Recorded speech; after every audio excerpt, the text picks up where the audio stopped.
is Lyte Talks, and my name is Lyte, and we are growing in faith, giving hope, and walking in mental, emotional, and spiritual healing.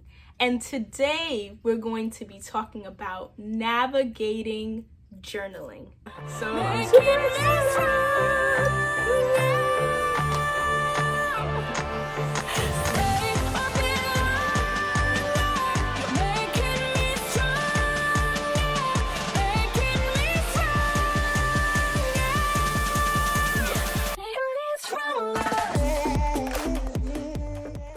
You'll see today that I have some friends with me, and I want to talk about the journey of journaling.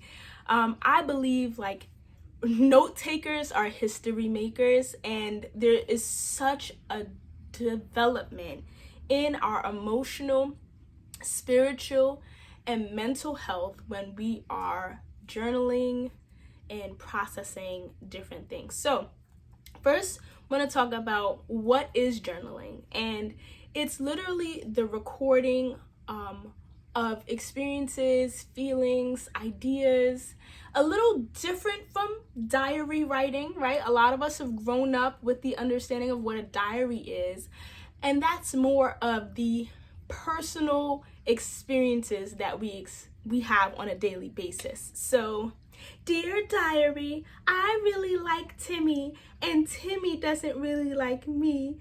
What am I going to do? Yeah, that's more diary writing. But I want to talk a little bit, yeah, that's more diary writing. But today we're talking about journaling. Big difference. I want to read Habakkuk chapter 2, verses 2 to 3 in your hearing first, and kind of develop the topic for today. The Lord gave me this answer. Write down clearly on tablets what I reveal to you, so that it can be read at a glance. Put it in writing, because it is not yet time for it to come true. But the time is coming quickly, and what I show you will come true. It may seem slow in coming, but wait for it. It will certainly take place, and it will not be delayed. I thank God for His word. I believe His word to be true. And from this text, I really understand a couple of different things that I think are important for journaling. God expects us to steward over the revelation He gives us. That means if He tells me this bomb idea, if He gives me this new business idea, if He gives me revelation of His scripture, that it is my responsibility to steward over it. Steward literally means to manage, to handle. So one of the ways that I steward over the ideas and the concepts that God gives me is by journaling.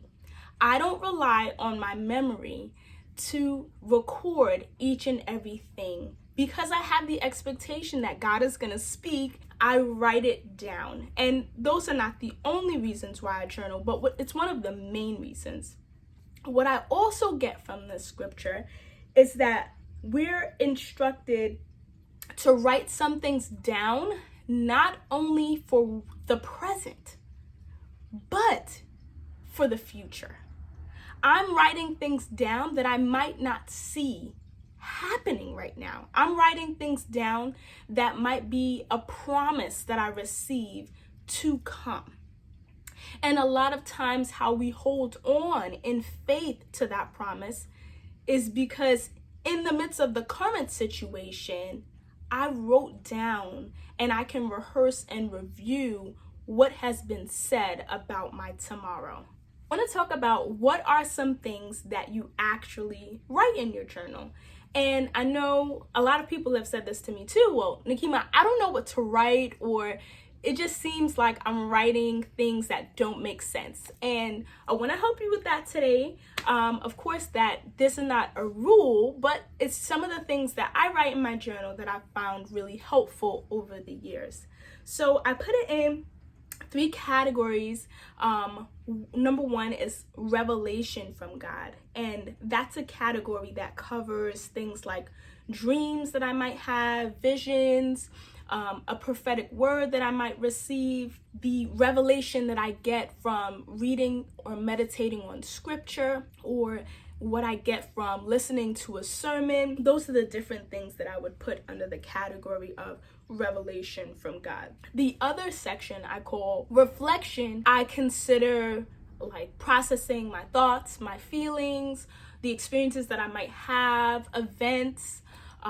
A lot of my content lately have been prayers, so I'm just writing out prayers. The third section I call like creative or creativity, where I might be writing out goals, things that I've established with the Lord that I want to accomplish, business ideas, YouTube content, art, poems, songs, song lyrics. I also play guitar sometimes, so when I write songs, it might be in there. So those are some of the things that I write in my journals. Of course, there might be more that I'm not considering right now, but also want to hear if there's things that you write in your journal that I didn't list. Comment down below. Maybe I'll add some of those things to my journal writing. Now I want to talk about the different types of journals. Now, as you can see, I have all my friends with me. I keep all of my journals in a shelf in my office in my home.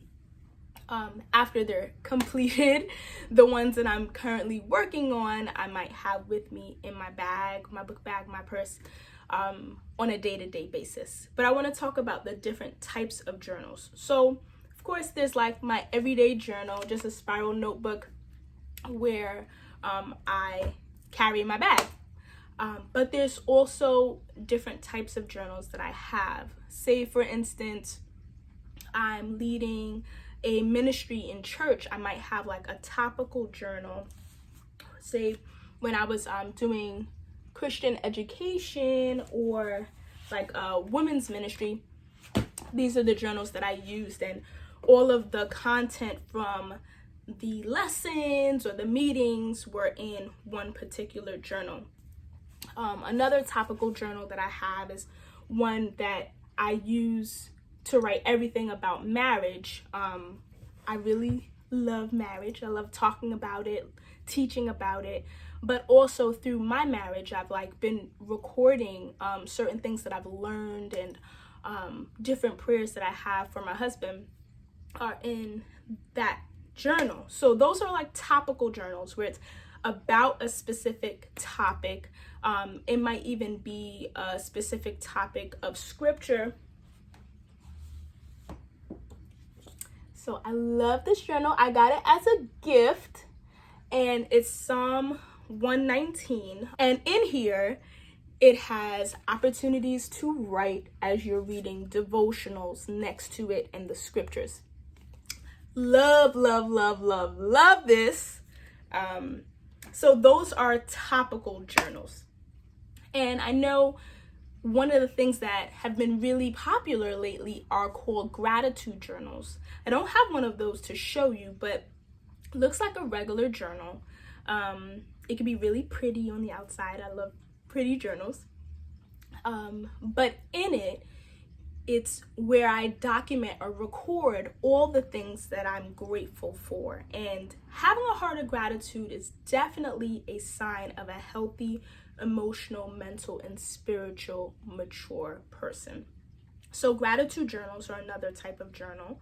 Another type of journal that I want to show you is a Bible journal. So this is a Bible. This is also a gift. And besides having the scriptures, it has the opportunity to write on the sides. So it's the Bible journal. Really dope. It also has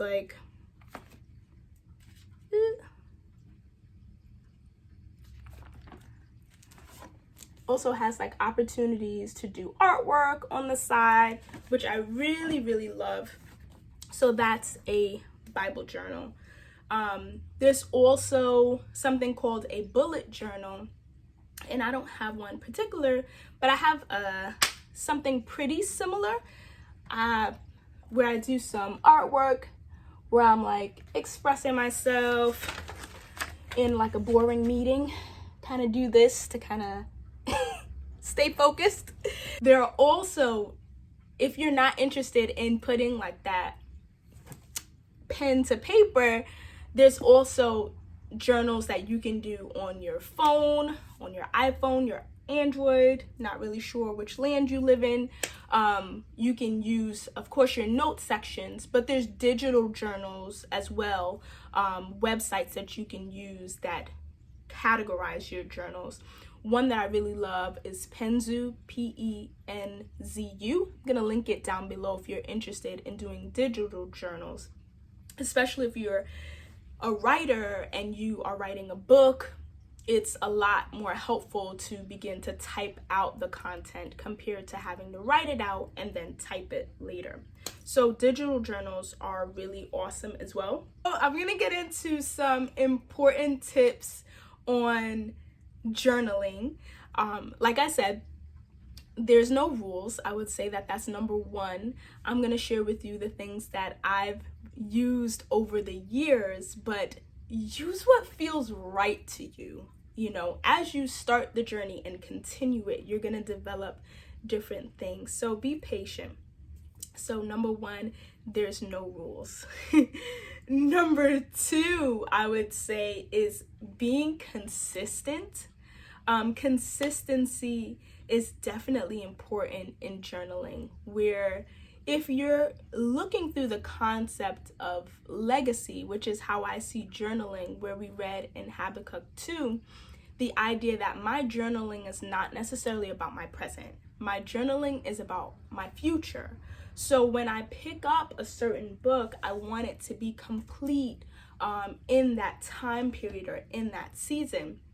So when I'm going back to look at a certain time, I understand in a fuller scope what's happening. So being consistent has been really helpful for me. Another important tip, number three, I would say, and I didn't do this in the beginning of my journaling journey, but now every time I go to write something, I put the date and the time. Sometimes I even put the location where I'm at that particular moment, but I've seen the importance of putting the date and the time because it makes me understand what frame of mind was I in when I was writing that content. Was it 4 a.m. because I couldn't sleep? Was it in the middle of the day, at night? And then the date, of course, is important for us to be able to understand when we're looking back what time frame that I was writing. So that's number three: time, location, date. Another, I would say, is finish a book before you get a pretty glittery journal as a gift and say, ooh, I'm gonna stop what I'm doing in this journal and start another one. I encourage you to finish the book. It's another aspect of consistency, but you don't want to have to look in 7 different books about what was going on in 2015. So finish a book before you start another one. Another tip that I think is important, I'm kind of losing count, but that's okay, is being honest in your journaling. And this is an important tip because we've understood diary writing, like I was saying earlier, as this secrecy. Like, I have to make sure I put my diary in a place where no one will find it and no one will read it. But journaling is different in that the purpose is to be able to go back and look at it. So if I'm so fearful about someone reading it that I'm not being fully honest within my content, it's not going to be helpful. You know, your journal is a place where you're supposed to be completely honest and transparent with yourself, especially if you're not doing it with other people. You got to do it with yourself. And the last rule or tip because I said there's no rules. And the last tip I would say is read it. Journaling is not just about writing. It's also about reading. And it's a type of reflection. You know, every year at the end of the year, around November, December, I sit before the Lord in a time of fasting, and I'm asking him what is it that he desires for me to do for the new year, whether that be in plans of scripture or study. And last year in December, that was 2019, he said, you're not going to be reading any books. And I love to read. I read so many books, so much content that I'm taking in because I love to learn. But what he said I would be doing instead is reading through all my journals. And that's something that I do throughout the year. But it's an intentional reflection of over a decade worth of content. So me reading has helped me to understand that there's businesses in here, there's curriculums, there's books, there's YouTube content, there's songs, there's so much in here where he really was showing me that instead of incorporating or taking in content from another person, he wants me to be able to reflect on what he's already said to me. So reading your journals is really, really, really important. Even in times of reflection where you might ask the question, am I growing? Am I changing? Looking back on an old journal would be able to answer that question. Are you in the same place that you were 5 years ago? You wouldn't know if you don't go back and reflect. So those are some tips that I have for journaling. I hope that this has been helpful to you. Oh, thank you so much for tuning in. I hope you are shining your light where you are, especially in this time of hopelessness. Remember, you are hope. Go forth and shine your light.